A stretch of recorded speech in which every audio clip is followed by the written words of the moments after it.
Part 13, Chapter 25. 6 soldiers sat behind serious expressions in the cabin of the C-141A Starlifter transport plane. They were strapped into jump seats, and all were alert when they reached their cruising altitude, and rugged Colonel Randolph Fox Hunt rose. A very distant relative of General Francis Marion, the legendary Swamp Fox of the American Revolution, Hunt moved like his namesake. Only young radio operator Simon Yam did not look up as his TACSAT secure telephone beeped. "Listen up, sports fans," Hunt said. "As you know, most of the time these threats are bullshit. We've been out on a few of those calls, and I know how you hate being all dressed up with nowhere to go.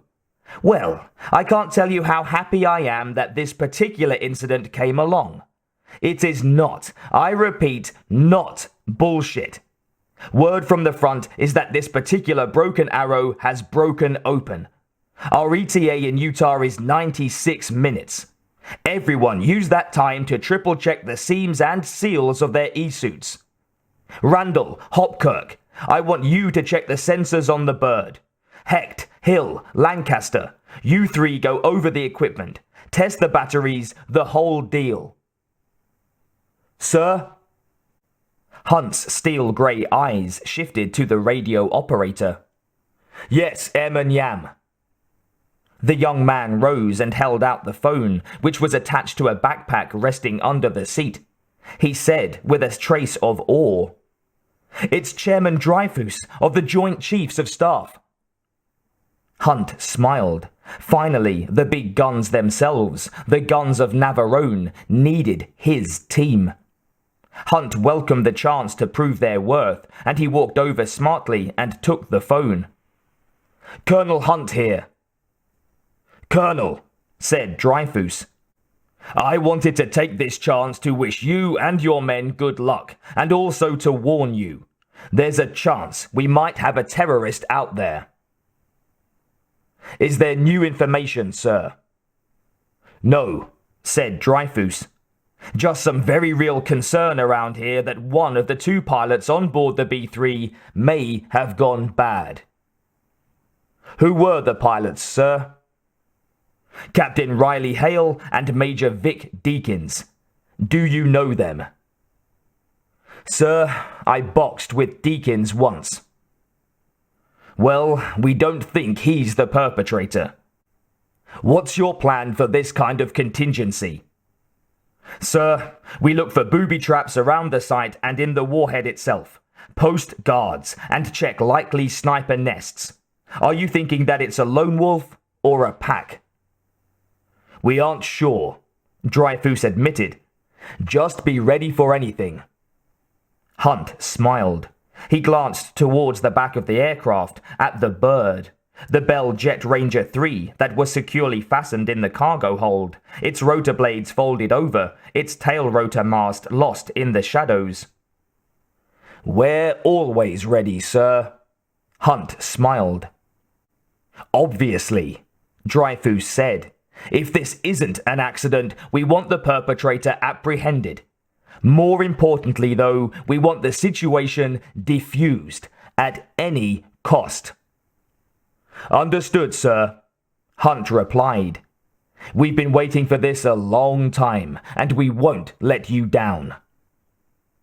After hanging up and returning the phone to Airman Yam, Colonel Hunt updated the team, finished his briefing, then sat back down to reflect on his match with Deakins. It was about 18 months before, and Deakins had won after Roper doping him. Hunt had been assigned to Nest after that, and had never been able to wrangle a rematch, not even an informal one. Hunt hoped that Deakins was the rotten apple. Oh, how he hoped that. Chapter 26. Hale and Terry had climbed from the fissure back to where it split left and right. When she realized how close she'd come to being ribboned and charred by the blades and the blast, Terry had grown a little pasty-faced, her mouth sagging as though the muscles had been cut. But she'd recovered quickly. Hale usually found vulnerability appealing in a woman, but he had to admit he got a little warm inside when he watched this one haul herself out of his arms and help him up the side of the fissure. Hale went as close as he could to the burning cockpit and peered inside. Then he ran back to Terry. "He's dead," said Hale. "I'd say well done, but that would be an inappropriate turn of phrase." Hale looked at her. "You've got a nasty streak, lady." He grinned. "Only for people that try to kill me. Everyone else, we tolerate." They caught their breath and watched as the wreckage of the Black Hawk continued to burn. Oil-fed black and red flames knifed into the rising sun.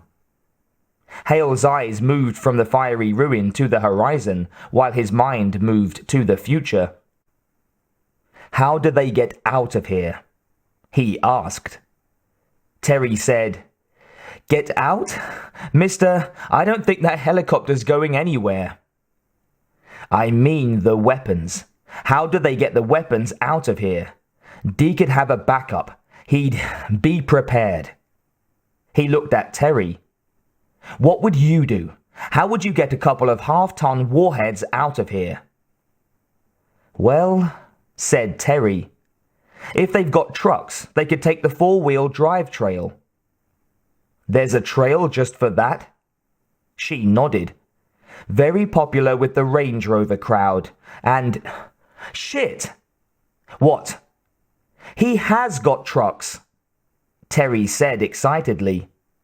"Clyde told me on the radio last night that someone brought trucks through the Needles Gate. Suspicious ones." She smacked her forehead with her palm. "Damn, I'm so stupid. They must be military trucks." "Probably Humvees," Hale said. "Four-wheel drive, tough as tanks. They'll go anywhere. Would he still take that four-wheel trail?" "He'd have to. It's the only way out." "Where is it?" "Right past here," she said, pointing. "A frog hop to the south." "And where does it lead?" Hale asked. Terry said solemnly, "Out of here." Hale looked at the gravel trail, thought for a moment, then flipped open the cylinder of the gun. The red of the burning chopper was reflected in his eyes. "Do you have any more bullets?" Terry faced him. "Hold on. You're going after this Deke guy." "I have to." "What are you gonna do? Shoot out his tires?" "No," said Hale. "They'd just reinflate, but I'll think of something." Terry looked up into his eyes. "Isn't he gonna have a lot of guns and stuff? I don't want to sound insulting or anything, but you're Steve Canyon, not Dirty Harry. You don't stand a chance." Hale held out his hand. Terry sighed and popped the bullets from her belt. She handed them to him.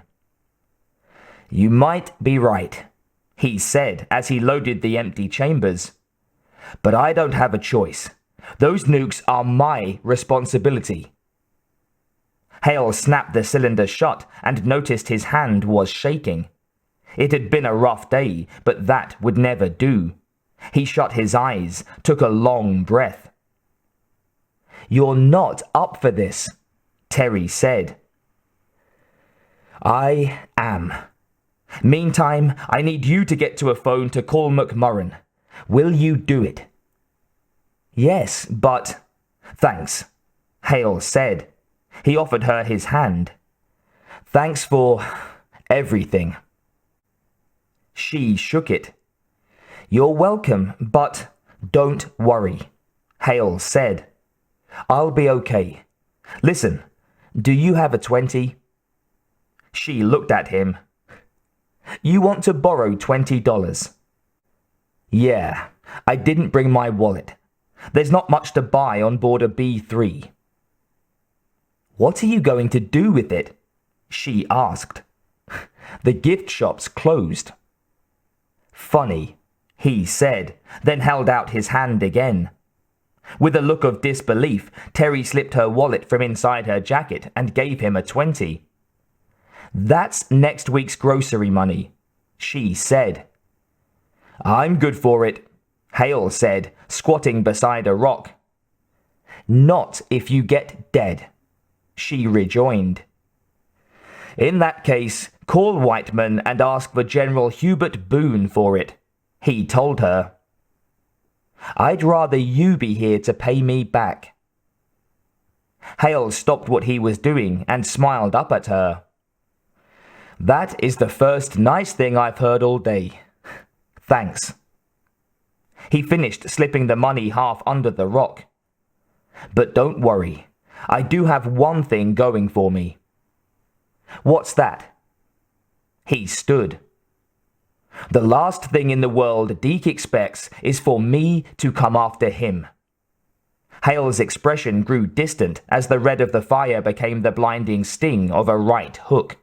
He felt himself stagger back as his vision grew clear and Deacon's face came into focus. "See, I'm not a fighter. I don't have the fire in the belly. I give up too easily. At least, that's what Deakins says." "Is he right?" Terry asked. Hale raised an eyebrow and took a deep breath. "Maybe. We'll see." He held the gun by his face, pointing up. "Forget Dirty Harry. With the mad I've got on, Deke's gonna think he ran smack into the Terminator." With a self-effacing wink, Hale turned to go. No sooner had he reached the trail, his mind vaulting from one bitter thought to another, than he heard stones clattering behind him. Hale turned and saw Terry walking towards him, her arms swinging determinedly. He stopped. "What are you doing?" he demanded. "Coming with." "No," Hale said. "I'm a soldier. You work for the Park Service. Go to a phone." "The nearest one is a 2-hour walk. Doesn't help us, does it? And I know this area. You're going to need my help." "I can handle it." "Really?" she said. "I know caves, mines, places where the position of the sun will make it impossible for him to see you. You go off on your own like this, you're not a hunter. You're a hiker with a gun, about as effective as Dirty Dingus McGee." Hale didn't think much of her metaphors, but she had a point. "You don't have to," he said. She reached his side. "Some people are running around with nuclear weapons. Yeah, I have to." Terry had another point. "All right," Hale said. "But I'm the guy who lost the nukes. If there's any risks to be taken, I'm taking them. Understood?" "Understood," she said. "Now let's head for that cliff off to the west. It overlooks the Needles, which is probably where they'll still be."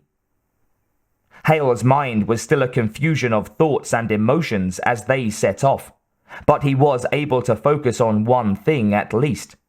After all that had happened today, it felt good not to be alone.